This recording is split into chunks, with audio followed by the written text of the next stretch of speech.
Hello बच्चों, कैसे हैं आप। उम्मीद करता हूं कि आप अपनी पढ़ाई कर रहे होंगे। अब तो गर्मियों की छुट्टी भी होने वाली है तो सभी मौज मस्ती की मूड में होंगे, लेकिन हमें पढ़ाई भूलना नहीं है, हमें पढ़ते रहना है। मैं हूं आपके साथ अनुज कुमार शर्मा और मैं आज आपको पढ़ाने वाला हूं क्लास 9 का विज्ञान, जिसमें पहला चैप्टर पढ़ाएंगे हमारे आसपास के पदार्थ का। आज दूसरा लेक्चर है। दूसरे लेक्चर में मैं आपको आज बताने वाला हूं कि क्या होता है गलनांक व हिमांक क्या होता है, अर्थात melting point and freezing point क्या होता है, मैं आपको आज डिटेल बताऊंगा। इससे पहले मैंने आपको पदार्थ के बारे में बता दिया है कि पदार्थ क्या होता है और पदार्थ की अवस्थाएं कौन कौन सी होती हैं। तो क्लास 9th वाले छात्रों से मेरा अपील है कि आप अपने वीडियो को ज़्यादा से ज़्यादा देखें और हमारे यूट्यूब चैनल केमो क्लिप को सब्सक्राइब जरूर कर लें और बेल आइकन को दबा लें ताकि आने वाली नोटिफिकेशन आप तक पहुंचती रहे। तो चलिए बेटा, हम शुरुआत करते हैं आज की वीडियो में। आज मैं आपको बताने वाला हूं कि गलनांक क्या होता है। भाई सीधी सी बात है, गलनांक का मतलब गलने से ही होता है। तो सीधी बात है, मैंने गलनांक की परिभाषा बेटा आपके सामने लिखा है कि वायुमंडल के मानक दाब पर जब कोई पदार्थ क्या होता है, जिस निश्चित ताप पर ठोस अवस्था से द्रव अवस्था में परिवर्तित होता है। अर्थात देखिएगा, जैसे मैं कहूं कि देखिए बर्फ का एक टुकड़ा ले लीजिए, ठीक है।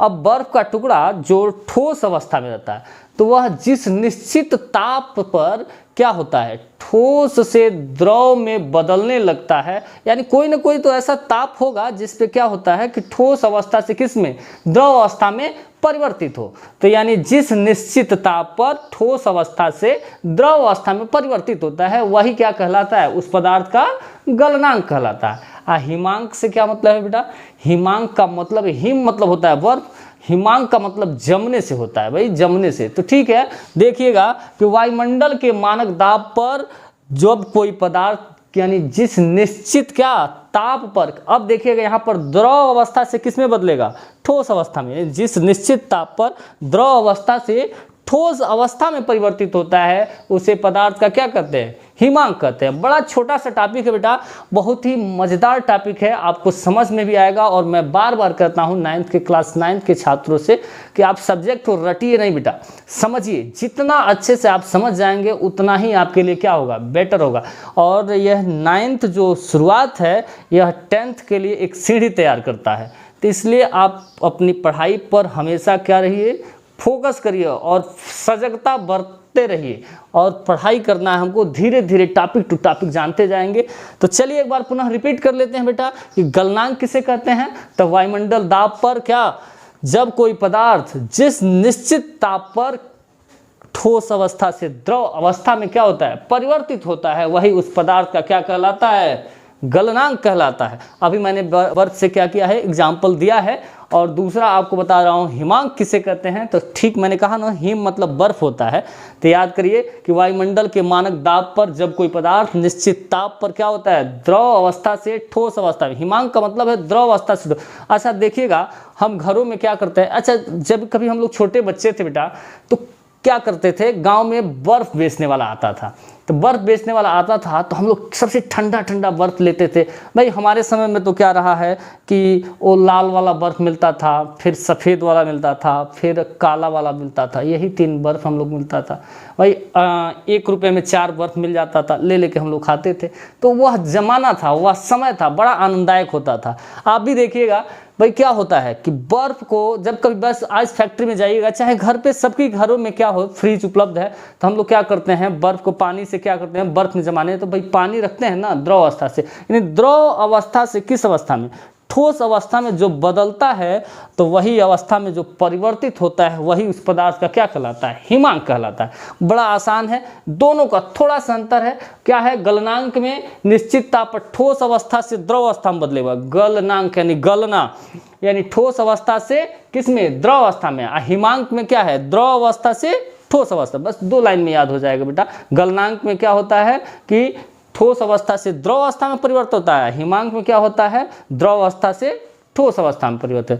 तो नोट कर लीजिए बेटा, फिर हम आपको अगला टॉपिक पढ़ाते हैं। आप नोट कर लीजिए, स्क्रीनशॉट ले लीजिए।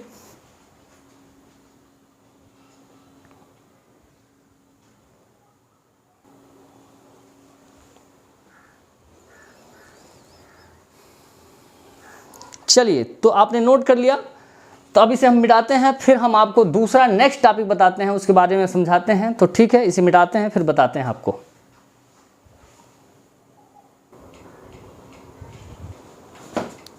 तो चलिए हम आपको अब नेक्स्ट टॉपिक पढ़ाएंगे, क्वथनांक व द्रवणांक किसे कहते हैं। क्वथनांक का मतलब बॉइलिंग एंड द्रवणांक का मतलब लिक्विफिकेशन पॉइंट। लिक्विफिकेशन पॉइंट क्या होता है भाई, देखिएगा क्वथनांक में सेम वैसे ही जैसे मैंने अभी पीछे पढ़ाया है कि भाई क्वथनांक किसे कहते हैं। याद रखिएगा कि द्रव अवस्था से क्या वाष्प अवस्था में परिवर्तित होता है, और द्रवणांक क्या होता है, वाष्प अवस्था से द्रव अवस्था में परिवर्तित होता है। जैसे मैंने पिछला एकदम बताया है सेम टू सेम वही है, थोड़ा सा परिवर्तन है बेटा क्वथनांक में कि वायुमंडल दाब पर क्या होता है, वायुमंडल के मानक दाब पर जब कोई पदार्थ जिस निश्चित ताप पर क्या द्रव अवस्था से वाष्प अवस्था में परिवर्तित होता है, वही उस पदार्थ का क्या कहलाता है, क्वथनांक कहलाता है। क्वथनांक का मतलब ही होता है बेटा द्रव अवस्था से वाष्प अवस्था में। अच्छा मान लेते हैं वाष्प अवस्था से उदाहरण मैं लेता हूँ कि हमने पानी बॉयलिंग करने के लिए रख दिया। तो पानी जब बॉयल करते हैं तो बेटा आप देखते हैं जब हम लोग क्या करते हैं चूल्हे पर रखते हैं, तो चूल्हे पर पानी जब बॉयल होने लगता है तो भाप बन के क्या होने लगता है, उड़ने लगता है। लेकिन उसी पर क्या किया जाए, कोई जैसे मान लीजिए कोई मैंने पतीला ले लिया, सपोज करें कि मैंने कोई पतीला ले लिया है और पतीले को क्या नीचे से फ्लेम जला के ये गर्म करना शुरू कर दिया है, ठीक है। तो जब गर्म करेंगे तो इधर से भाप बन के क्या होगा, बाहर निकलेगा भाई, भाप बन के बाहर निकलेगा। लेकिन उसी पर मैं क्या करूं कि एक प्लेट रख दूं या फिर इसको कोई ढक्कन रख दूं इसको बंद करने के लिए, तो जो वाष्प के कण हैं उस ढक्कन से टकरा कर किस में बदल जाएंगे, पुनः संघनन करेंगे और क्या बदल जाएंगे, पुनः वाष्प से द्रव अवस्था में परिवर्तन। तो वही जो वाष्प से द्रव में परिवर्तित होंगे उसी को द्रवणांक कहते हैं, और जब द्रव से वाष्प में परिवर्तित होते हैं उसी को क्वथनांक कहते हैं। बहुत ही आसान है बेटा, देखिए फिर से एक बार और समझ लीजिए क्या होता है। क्वथनांक किसे कहते हैं कि वायुमंडल के मानक दाब पर कोई पदार्थ जिस निश्चित ताप पर क्या होता है, द्रव अवस्था से वाष्प अवस्था में परिवर्तित होता है, उसे ही पदार्थ का क्या कहते हैं, क्वथनांक कहते हैं। और द्रवणांक किसे कहते हैं, वायुमंडल के मानक दाब पर जब कोई पदार्थ किसी निश्चित ताप पर क्या होता है, वाष्प अवस्था से द्रव अवस्था में परिवर्तित होता है, तो उसे पदार्थ का क्या कहते हैं, द्रवणांक कहते हैं। देख लीजिए, नोट कर लीजिए, स्क्रीनशॉट ले लीजिए।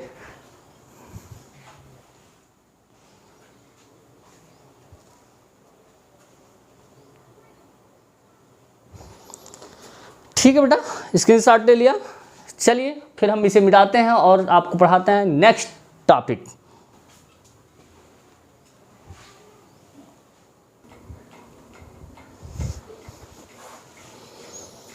चलिए तो बेटा मैं आपको अब नेक्स्ट टॉपिक बताने वाला हूँ, वाष्पन किसे कहते हैं, संघनन किसे कहते हैं, व ऊर्ध्वपातन किसे कहते हैं। बड़ा ही आसान टॉपिक है और बड़ा ही अच्छा टॉपिक है क्लास 9th वालों के लिए। देखिएगा वाष्पन इवोपोरेशन और संघनन होता है कंडेंसन, और ऊर्ध्वपातन होता है सब्लिमेशन होता है। इन सब के बारे में मैं चर्चा करूँगा, आपको बताऊँगा कि वाष्पन क्या होता है। भाई सीधी सी बात है कि वाष्पन का मतलब ही होता है कि जो द्रव के जो कण होते हैं यानी ऊपरी पृष्ठ से यह क्या होते हैं, वाष्प बनकर उड़ने लगते हैं। यानी द्रव के ऊपरी सतह पर से जो वाष्प बनकर उड़ने की जो प्रक्रिया होती है यही क्या कहलाती है, वाष्पन कहलाती है। हम अब डिटेल में आपको बताएंगे कि वाष्पन क्या होता है। मैंने कहा कि यदि मान लेते हैं कि किसी बर्तन में कोई द्रव रखा हो तो उसके ऊपरी पृष्ठ से, यही मैंने कहा ना कि द्रव के ऊपरी पृष्ठ से। अच्छा देखिएगा, गांव में रहने वाले बच्चे या फिर शहर में रहने वाले जो भी हैं, हम देखेंगे कि यह गर्मी का सीज़न है, तो गर्मियों में आप देखिएगा कि पानी की लहरों पर से ऊपर देखिएगा कि चमकते हुए दिखाई देते हैं, वाष्प बनकर उड़ते हुए दिखाई देते हैं। होता क्या है कि जब सूर्य के प्रकाश की किरणें सीधी पड़ती है द्रव पर, तो पानी के कण क्या होते हैं, एक दूसरे से टकराकर गर्म होने लगते हैं। जब गर्म होते हैं तो यह क्या होता है, ऊपरी सतह से वाष्प बनकर उड़ने लगते हैं। जब ये वाष्प बनकर उड़ते हैं यही प्रक्रिया क्या कहलाती है, वाष्पन कहलाती है। ठीक वही मैंने लिखा है कि यदि किसी बर्तन में कोई द्रव क्या, जैसे जल क्या कर दिया जाए, रखा हो, तो उसके ऊपरी पृष्ठ से द्रव के अणु मुक्त होकर वायुमंडल में क्या होने जाते रहते हैं। वही मैंने कहा कि जब सीधे प्रकाश की किरण पड़ती है तो तालाब हो, पानी हो, या फिर किसी बर्तन में रखा हो, या फिर बड़ा कोई भी स्रोत हो, जलकुंड हो, तो इससे पानी की जो जल के जो कण होते हैं वह क्या होते हैं, द्रव अवस्था से वाष्प अवस्था में बनकर उड़ते रहते हैं, वायुमंडल में जाते रहते हैं। और यही क्रिया जो प्रत्येक ताप पर होती है, यह क्या कहलाती है, वाष्पन कहलाती है। ठीक है, मेरी बात समझ गए।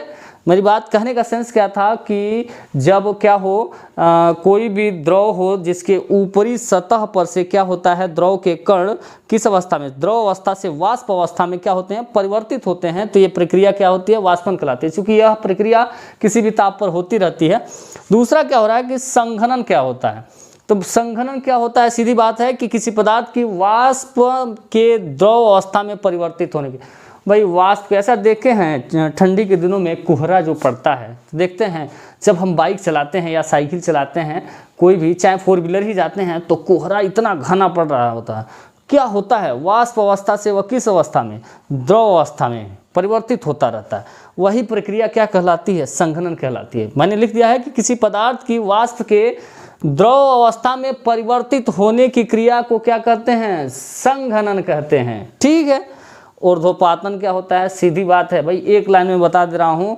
क्या होता क्या है कि जब कोई पदार्थ या किसी पदार्थ का ठोस अवस्था से सीधे गैस अवस्था में, द्रव अवस्था में नहीं, ठोस अवस्था से सीधे द्रव अवस्था में परिवर्तित होने की प्रक्रिया ही क्या कहलाती है, ऊर्ध्वपातन कहलाती है। जैसे मैंने कहा आयोडीन। अच्छा, आजकल जो मॉडर्न समय चल रहा है, पहले हम लोग के समय में क्या होता था कि जब धान का भूजा खाना होता था तो गांव में उसको भूजा जाता था। तो उसको पहले क्या किया जाता था, पहले धान को क्या उबाला जाता था, फिर उसको सुखाया जाता था, फिर से उसको कुटाया जाता था, और तब ले जाके बालू में उसको भूना जाता था। ठीक है। अभी तो मॉडर्न है, तो अभी क्या किया जा रहा है कि नमक में भून लिया जा रहा है। तो नमक में भूना जाता है, तो नमक को आप देखते हैं, नमक क्या होता है, जब नमक को भूना जाता है तो क्या किया जाता है, आयोडीन, वही आयोडीन को वह सीधे क्या होता है, ठोस अवस्था से वाष्प अवस्था में परिवर्तित हो जाता है। ठीक इसी तरह से कपूर, सभी घरों में कपूर का उपयोग किया जाता है। हम लोग कपूर जलाते हैं तो उसका क्या होता है, कपूर सीधे ठोस अवस्था में रहता है, जब जलाते हैं तो सीधे वह क्या हो जाता है, गैस अवस्था में। और वैसे ही नौसादर भी होता है, यानी अमोनियम क्लोराइड भी होता है, सेम। ठीक है।